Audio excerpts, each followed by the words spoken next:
Bonjour les Verseaux, je suis ravie de vous retrouver aujourd'hui sur ma chaîne, j'espère que vous allez bien. Donc je vous retrouve pour une guidance professionnelle, c'est quelque chose que j'ai encore jamais fait sur cette chaîne. Donc j'espère que ça vous plaira, n'hésitez pas à m'inscrire ça en commentaire. Donc je le reprécise, c'est une guidance générale. C'est un choix, je reste très général, c'est voulu. Parce que vous imaginez bien que tous les Verseaux, que tous les signes astrologiques ne vivent pas la même chose au même moment. Rien que sur le plan professionnel, on peut imaginer beaucoup de situations. Par exemple, quelqu'un qui va être salarié, quelqu'un qui va être plutôt patron d'entreprise, quelqu'un qui va être à son compte mais qui va être tout seul, quelqu'un qui va être à son compte mais qui aura 50 employés. On peut parler de quelqu'un qui adore son job et qui aimerait évoluer. On peut parler de quelqu'un qui déteste son travail, qui aimerait partir. Quelqu'un qui n'a pas de travail, qui est en recherche. Bref. Il peut vraiment y avoir tellement de possibilités, donc je reste très générale pour que vous puissiez prendre les clés qui vous intéressent au point de vue énergétique. Donc, ensuite, n'hésitez pas à aller voir votre signe ascendant, votre signe lunaire, ça vous donnera un complément d'information à cette guidance. Voilà, donc qu'est-ce que j'ai demandé pour vous? J'ai demandé tout d'abord votre état d'esprit. Ok. J'ai demandé les aspects positifs qui vous accompagnent, ce qui va venir vous aider là-dedans. Les aspects négatifs qu'il y a à travailler ou qu'il y a à laisser, ce dont peut-être vous n'avez plus besoin. Ensuite, le conseil du tarot qui vous est donné pour vous aider à avancer. Et pour terminer, l'évolution de votre vie professionnelle à court terme. Ok, ça se finit bien, c'est déjà ça. Alors, votre état d'esprit est à la 9 d'épée. Bon, là, je vais rien cacher, la 9 d'épée, c'est une énergie très difficile à vivre. Ça veut dire que dans votre état d'esprit, c'est douloureux en ce moment. Il se passe beaucoup de choses. Les épées, ça représente le mental. Ça veut dire que c'est dans votre tête que ça se passe. C'est vraiment, c'est un petit peu la cata au point de vue mental, au point de vue des pensées. Vous êtes dans vos angoisses, vous êtes dans vos peurs, vous faites peut-être beaucoup de cauchemars, vous dormez très peu, vous dormez très mal. C'est vraiment le vélo qui tourne dans la tête. Moi, j'appelle ça le saboteur intérieur. Ça veut dire que c'est vos propres pensées et votre propre mental qui imagine les choses les plus terribles.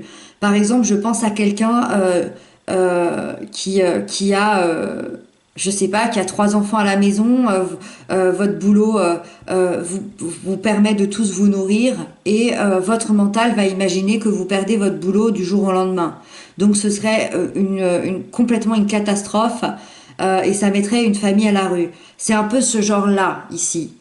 Donc soit c'est votre travail actuellement qui vous provoque cette situation, c'est-à-dire que c'est à l'intérieur de votre travail où ça se passe tellement mal que vous imaginez tout ce phénomène-là. Soit ça peut être la recherche de travail, c'est-à-dire que vous n'avez pas de travail et vous imaginez tous les jours que vous n'allez pas y arriver, que vous vous sabotez en fait à l'intérieur. Soit c'est un manque d'argent, ce que je vous disais, hein, vous pensez sans arrêt à savoir si vous allez arriver à finir les fins de mois. Soit ça peut être votre patron, soit ça peut être vos collègues. Peut-être que vous êtes mal parce que vous ne vous sentez pas intégré. Peut-être que ça cache d'autres choses. On le verra. Là, j'ai peut-être une piste. C'est peut-être que possible que certains vivent un harcèlement au travail. Si c'est pas un harcèlement, en tout cas, c'est peut-être une mise à l'écart ou voilà. En tout cas, voilà, il y a ce ressenti où vous n'êtes pas bien. Il est temps aujourd'hui de se poser les bonnes questions, de connaître vos limites personnelles, à savoir si vous êtes encore à la bonne place aujourd'hui ou alors est-ce que il n'y aurait pas un moyen de sortir ici, de vous faire aider, de sortir de ces pensées fracassantes parce que vous êtes à la limite de la dépression. ou en tout cas c'est ce que vous vivez depuis quelques mois, depuis une petite année. Avec ça, qu'est-ce qui va venir vous aider? Allez, on va parler du positif, et en plus c'est super positif parce que c'est l'as de denier. L'as de denier, c'est vraiment l'as qu'il faut avoir sur le plan professionnel, matériel, financier. L'univers, vos anges, vos guides, la vie, peu importe ce à quoi vous croyez, une force supérieure, une force extérieure vient vous aider, vient vous apporter cet as qui tombe presque du ciel. Cet as, qu'est-ce qu'il fait? Déjà, l'as, c'est un nouveau commencement ou un renouveau dans une situation.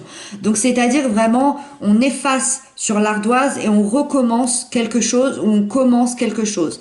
Donc là, clairement, l'aspect positif, pour ceux qui cherchent un emploi, on va vous faire une proposition d'emploi. Pour ceux qui ne se sentent pas bien là où ils sont actuellement, ou pour ceux qui aimeraient une augmentation, ceux qui aimeraient une réévaluation de leur statut, par exemple. Là, on obtient ce renouveau ici. Donc, tout ce qui est matériel, financier, professionnel. Nouvelles opportunités, nouveaux postes, nouveaux salaires, augmentation, mutation positive, proposition d'emploi, peu importe, ça va être à vous de saisir cette opportunité et de la faire grandir. Donc, aspect positif, nouvelles opportunités financières, professionnelles. Parfait. Alors, c'est là que c'est un petit peu moins sympa, l'aspect négatif qu'il y a à travailler ou qu'il y a à laisser ou qu'il y a à savoir, à connaître pour vous aider. L'aspect négatif, c'est la foi. Dans son aspect négatif, la foi peut représenter un personnage de votre vie. Alors, soit c'est un personnage de votre vie professionnelle qui tente de freiner votre avancée ou votre progression. Donc là, on peut vraiment reparler de l'harcèlement, par exemple, de la mise à l'écart ou d'un patron qui vous demande beaucoup trop, qui est presque injuste avec vous, qui ne vous laisse pas respirer, qui vous en donne pas assez. On est vraiment dans cet esprit-là. À l'inverse, vous pouvez être un patron et ça peut être un salarié qui vous rend la vie impossible. Ça, c'est complètement possible aussi dans ce sens-là. Je vous rappelle, on prend tous les sens qu'il peut y avoir. Donc, ça peut être un personnage de votre vie professionnelle, mais ça peut être aussi un personnage de votre vie privée, qui peut aussi vous freiner sur votre avancée ou votre progression. Je pense par exemple à quelqu'un de la famille ou un conjoint à qui ça déplairait d'avancer dans une vie professionnelle. Donc là, on est sur des questions à se poser aussi. Voilà, si c'est pas un personnage que vous reconnaissez pas là-dedans, c'est également vous.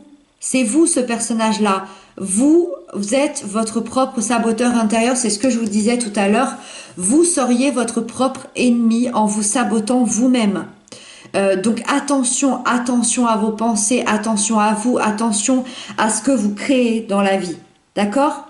J'imagine quelqu'un qui a un commerce et qui tous les jours se lève en se disant qu'il n'y aura jamais personne. Vous êtes sûr qu'il n'y aura jamais personne. Vous êtes votre propre saboteur. C'est pour ça que l'univers ici vient vous aider et qu'on vous dit que ça va être à vous de saisir cette opportunité-là. Ça veut dire qu'à un moment donné, si vraiment vous êtes votre propre saboteur et que face à ça, vous ne vous sortez pas de là, on peut vous faire toutes les propositions du monde. Si tous les jours, vous vous répétez que vous n'allez pas y arriver, ça va être compliqué. Donc attention à ça. Le conseil qui vous est donné pour vous aider à avancer, c'est la mort, bien évidemment. La mort nous parle de laisser quelque chose mourir. Donc un contrat, un job, votre propre façon d'être, peut-être votre façon de penser, peut-être de laisser mourir une relation, la relation avec un patron, la relation avec un collègue, la relation peut-être avec quelqu'un de la vie privée qui vous empêche d'avancer. La mort nous dit qu'il faut laisser mourir quelque chose pour pouvoir avancer. Donc laisser mourir symboliquement, bien évidemment, ou en tout cas y mettre un terme, c'est-à-dire finir, terminer ce cycle au niveau de cette situation pour avoir le bonheur. Pour avoir la transformation de la mort ici, parce que la mort nous parle de transformation et de métamorphose, on voit cette carte avec cette tête de mort, avec ce chevalier ici qui est noir, cette carte qui est sombre, et au milieu de ça, on a cette magnifique rose qui est blanche, qui représente la pureté, la naissance. Elle pousse au milieu de ce champ de bataille ici, alors que ça paraissait complètement impossible. C'est un peu ça la mort. Ça veut dire qu'il faut laisser un passé s'en aller pour pouvoir renaître. Le conseil qui vous est donné. Et on termine avec l'évolution à court terme de votre situation. Vous avez le soleil, ce magnifique soleil. Joie, bien-être, abondance financière, abondance professionnelle, abondance dans tout. Votre évolution à court terme, c'est la luminosité, c'est une situation qui devient claire, qui devient lumineuse. C'est le top en fait. C'est la plus belle carte du tarot, pardon, je vais y arriver. C'est vraiment le symbole de la réussite. Ça veut dire que tous vos efforts vont finir par payer, vont finir par être récompensés, vont finir par éblouir. Hein. Donc peu importe vos projets, peu importe vos objectifs, ici il y a la réussite à la clé. Voilà les Verseaux, c'était une magnifique guidance. Donc tenez bon, tenez bon dans tout cet aspect de peur et d'angoisse parce que ça se finit extrêmement bien. Mais veillez quand même à ne pas vous laisser submerger par autrui et par vos propres pensées. Voilà, j'espère que cette guidance vous aura parlé. Moi, je vous retrouve très bientôt. Je vous embrasse bien fort et surtout, prenez bien soin de vous.